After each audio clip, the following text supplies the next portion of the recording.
আমাদের দেশের আইন প্রশাসন মাদক নিয়ন্ত্রণ করতে চায়।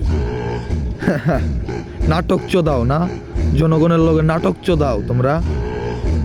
মানে কিছু কইলেই তো মনে করো কি পারবা তোমরা, শুট করে দিতে পারবা, গুম করে ফেলে দিতে পারবা, মায়েরা ফেলে দিতে পারবা। এটা ছাড়া তোমরা পারো কি? উচিত কথা তো ভাত নাই।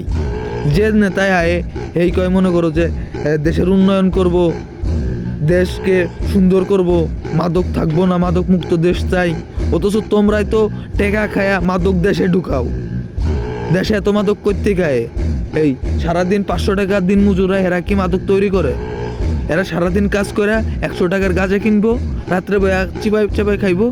এগো ধৈরা নিয়ে তোমরা ভিডিও বানাইবা, এদেরকে ধৈরা তুমি জেলে ঢুকাইবা, এদেরকে দিয়ে ভিডিও করবা। অথচ যারা বড় বড় গ্যাংস্টার মানে যারা এই মাদক দেশে নিয়ে আসতেছে তাদের থেকে টাকা খায়, তাদের নামও তো তোমরা বলো না। হ্যাঁ, নাটক চোখ দাও, পাবলিকের নাটক চোখ দাও। হ্যাঁ, আগে বড়গুলারে ধরো, যারা এইগুলো নিয়ন্ত্রণ করে, যারা যে সমস্ত নেতা, যে সমস্ত বড় বড় ব্যবসায়ী আছে, এদেরকে আগে ধরতে হবে। অথচ তোমরা ধরতেছো যারা 2 টাকার কিনা খাইয়ে করে। চামচিকারে ধরো না, বাস পাখির আগে ধরো, তাইলে সব ঠিক হয়ে যাইব।